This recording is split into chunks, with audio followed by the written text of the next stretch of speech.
디모데전서는 바울이 아들과 같은 제자 디모데에게 보낸 편지입니다.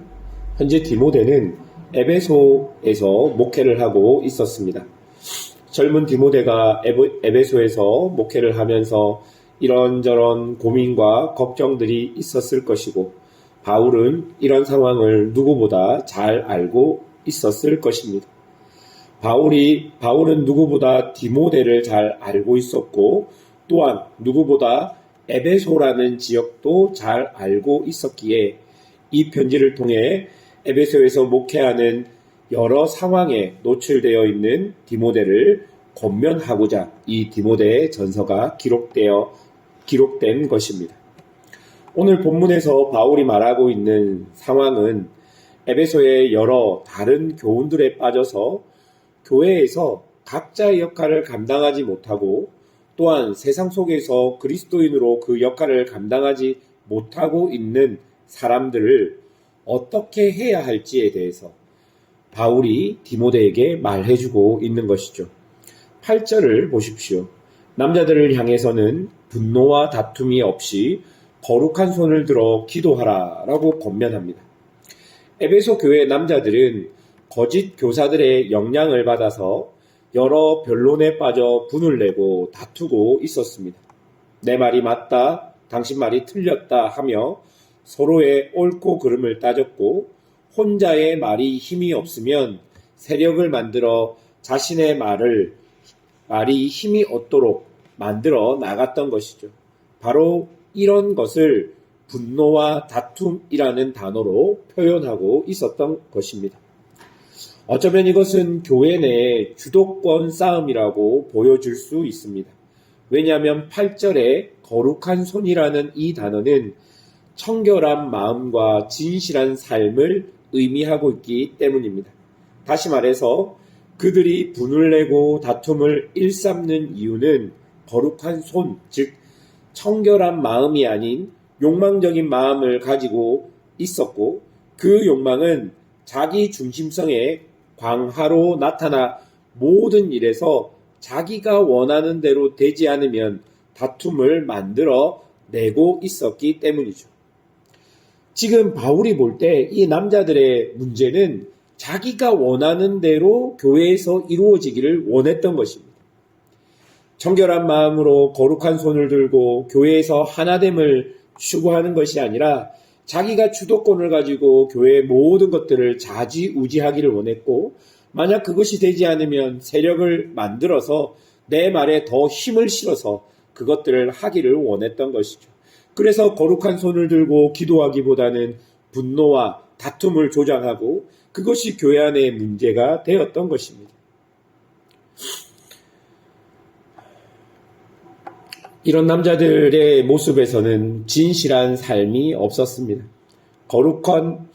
거룩한 것 같이 교회와 사람들을 위하는 것 같았지만, 결국 그들은 자신의 욕망을 위하고, 또한 그들의 삶은 부정과 부패가 가득 차 있었던 것이죠. 여러분, 이런 주도권을 가지고 싶어하는 마음은 남자들뿐만 아니라 여자들에게도 동일하게 있었습니다.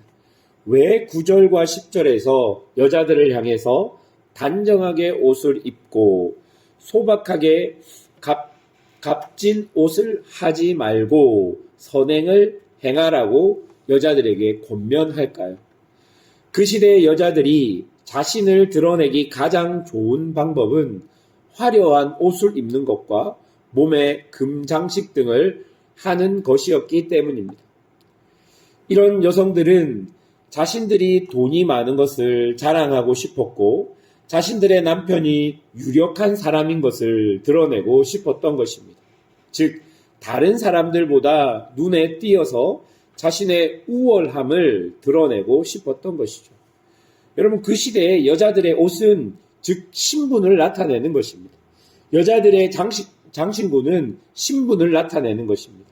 그런 것들을 교회에 하고 가는 것이죠. 그러면서 교회 안에서 이야기하는 것은 나는 이렇게 돈이 많은 사람이야. 우리 남편은 이렇게 유력한 사람이야 라는 것을 드러내는 방법이 화려한 옷을 입는 것과 금장식을 하는 것이었습니다. 이처럼 남자든 여자든 교회 안에서 자신을 드러내고 싶어 했던 것입니다. 여러분, 초창기 에베소 교회에는 혈통에 대한 싸움이 있었습니다. 누구는 유대인이고 누구는 이방인이고, 이런 것들로 유대인끼리 모이고 이방인끼리 모여서 한 교회 안에서 싸움이 일어났던 대표적인 교회입니다. 바울은 이런 모습을 보고 주님이 평화이시고 십자가로 막힌 모든 담을 허셨다고 말씀하시며 이제 혈통이 무너졌다라고 말합니다. 여러분, 그 혈통 싸움 내면에, 이면에 보면 무엇이 내재되어 있겠습니까? 결국은 누가 교회 안에서 주도권을 잡을 것인가에 대한 싸움입니다. 이런 혈통적 싸움은 시간이 지나면서 점점 줄어들었지만 이제 혈통이 아니라 자신을 드러내기 위한 노골적인 자기 주도권 싸움이 교회 안에 벌어지게 된 것입니다. 이에 대해 바울이 뭐라고 합니까? 11절, 12절을 보십시오. 여자는 일체 순종함으로 조용히 배우라. 여자가 가르치는 것과 남자를 주관하는 것을 허락하지 아니하노라 하노니 오직 조용할지니라 라고 이야기합니다. 여러분이 11절과 12절에서 강조되는 단어는 조용히라는 단어입니다. 조용히라는 단어는 일단 입을 다물어라 라는 의미입니다. 맥락적으로 이 교훈은 1차적으로 여자들에게 주어집니다. 왜냐하면 그 시대에 에베소는 여자 우상인 아데미의 도시였기 때문입니다. 그 여신 아데미의 신전에 가면 여자 제사장들이 남성들의 몸과 마음을 지배했습니다. 그런 사회적 풍토가 교회 안으로 들어오니까 화려하고 자신을 드러내려고 하는 여자들에게 바울은 일단 조용히 하라고 권면하며 그 다음에는 배우라고 말하고 있는 것이죠. 그런데 여러분, 1차적으로는 여자들에게 주어진 권면이지만 이것은 사실 모든 교회의 가족들에게 주어진 권면입니다. 자신을 드러내려고 하고 자기가 주도권을 잡으려고 하는 모든 사람들에게 조용히 하라라고 바울은 권면하고 있는 것이죠. 여성들이 아데미 사제를 쫓아 교회 안에서 자기도 남성들을 주관할 수 있다 생각하는 것은 세상의 가치와 생각이 교회 안에 들어온 상황입니다.